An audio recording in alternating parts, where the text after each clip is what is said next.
নাই রে দুনিয়ায়, ঠিক কিনা? আরো জোরে বলেন ঠিক কিনা? মাথায় কাপড় দেয় না নারী, বুকে পিঠে নেয় না শাড়ি। কত কিছু কিনা দিলাম, মাথায় আর কাপড় উঠে না। কথা বলেন ঠিক কিনা? মাথায় কাপড় দেয় না নারী, বুকে পিঠে নেয় না শাড়ি। বেহায়া বেপরদা নারী ঘুরিয়া বেড়ায়, ঠিক কিনা? বেহায়া বেপরদা নারী ঘুরিয়া বেড়ায়, শান্তি কেন নাই রে দুনিয়ায়। হে বাবু গো ভেবে দেখো, বৈশা নিরালাই গো, শান্তি কেন নাই রে দুনিয়ায়। শান্তির মালিক কে? সবাই বলেন কে? শান্তি আল্লাহ তখনই দিবে যখন পৃথিবীর মানুষগুলো আল্লাহওয়ালা হয়ে যাবে। কথা বলেন ঠিক কিনা? আল্লাহওয়ালা হবা না, শয়তানের দল করবা, কিয়ামত পর্যন্ত তুমি আল্লাহর কাছ থেকে শান্তি পাবা। এটাই চূড়ান্ত কথা। আল্লাহ বলেছেন আল্লাহুম্মা, নামাজের মধ্যে বলি আল্লাহুম্মা আনতাস সালাম ওয়া মিনকাস সালাম। হে আল্লাহ, তুমি নিজেই শান্তি, দুনিয়ার সমস্ত শান্তি একমাত্র তোমার থেকেই আছে। এজন্য দুনিয়াতে শান্তি পেতে হলে একজনকে মানতে হবে, দুনিয়ার শান্তি পেতে হলে একজনের কথাই চলতে হবে, দুনিয়ার শান্তি পেতে হলে একজনকে নেতা বানাতে হবে, যিনি আপনার আমার কুল কায়নাতের সরদার জনাবে মুহাম্মাদুর রাসূলুল্লাহ। ঠিক কিনা? আল্লাহ মানা সারা, রসুল মানা সারা দুনিয়াতে শান্তি পাওয়া যাবে? সবাই বলেন শান্তি পাওয়া যাবে? আমার সম্মানিত ভাইরা, সব চাইতে গরিব মানুষকে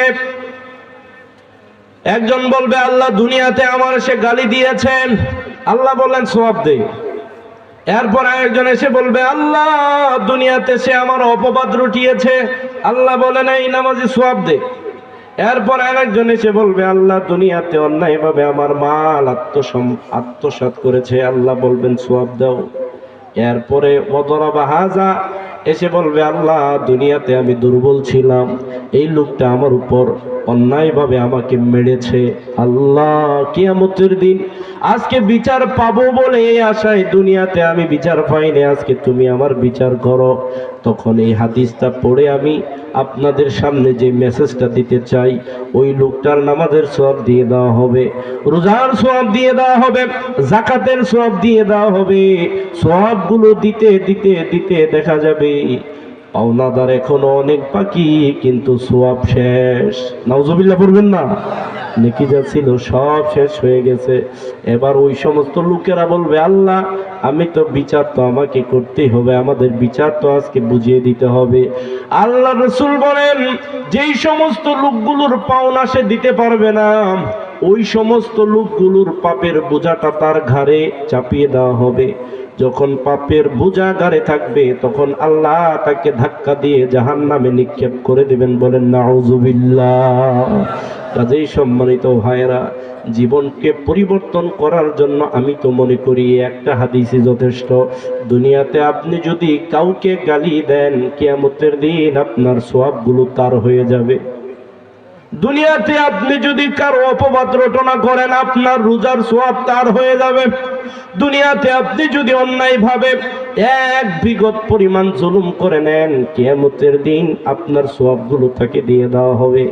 তার মানে বোঝা গেল আপনি জুলুম করে যত ভালো কাজ করবেন, আপনি হাজি হন গাজী হন না কেন, যত ভালো কাজ আপনি দুনিয়াতে করবেন, যদি আপনি মানুষকে জুলুম করেন, কিয়ামতের দিন আপনার সমস্ত সওয়াব তাদেরকে দিয়ে নিঃস্ব করে জাহান্নামে আল্লাহ দিয়ে দিবেন। বলেন না নাউজুবিল্লাহ।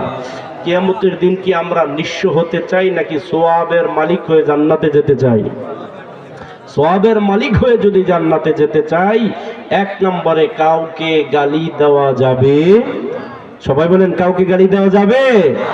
কাউকে গালি দেওয়া যাবে না, কারো অপমান ওঠানো যাবে না, কারো সম্পদ অন্যায়ভাবে হরণ করা যাবে না, কাউকে মারা যাবে না, কাউকে ধরা যাবে না। এক কথায় দুনিয়ার কোনো মানুষকে আপনি আমি কষ্ট না দিয়া যদি আল্লাহর কাছে যাইতে পারি, আমার আল্লাহ তাআলা অবশ্যই আপনার আমার প্রতি খুশি হইয়া অবশ্যই আল্লাহ তাআলা তার জান্নাতের মেহমান বানায় দেবেন। বলেন না সুবহানাল্লাহ।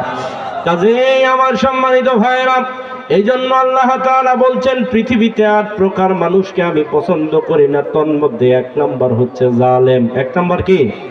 সবাই বলেন 1 নাম্বার কে? রাসূল বলেন মান আখাযা শিবরাম মিনাল আরদি যুলমান ফাইন্নাহু ইউতাওয়াকুহু ইয়াওমাল কিয়ামাতি মিন 7 আরদিন।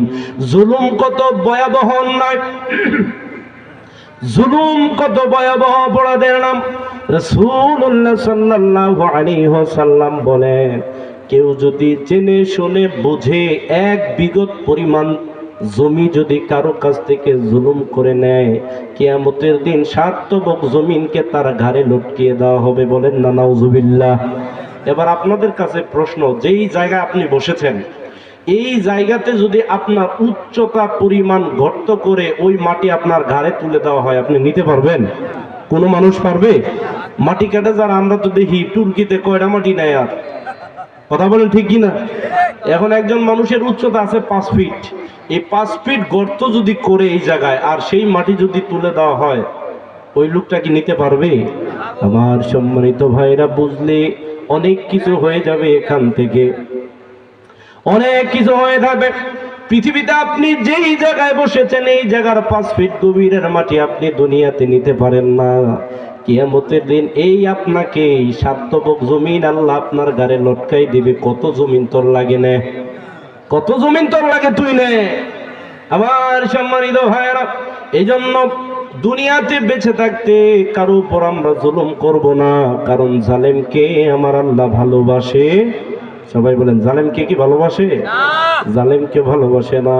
জালেমকে ভালোবাসে না বলেই ফেরাউন দুনিয়াতে টিকতে পারে নাই। জালেমকে ভালোবাসে না বলেই নমরুদ দুনিয়াতে টিকতে পারে নাই। জালেমকে ভালোবাসে না বলে আবু জাহেলের মতো লোকেরা দুনিয়াতে টিকতে পারে নাই।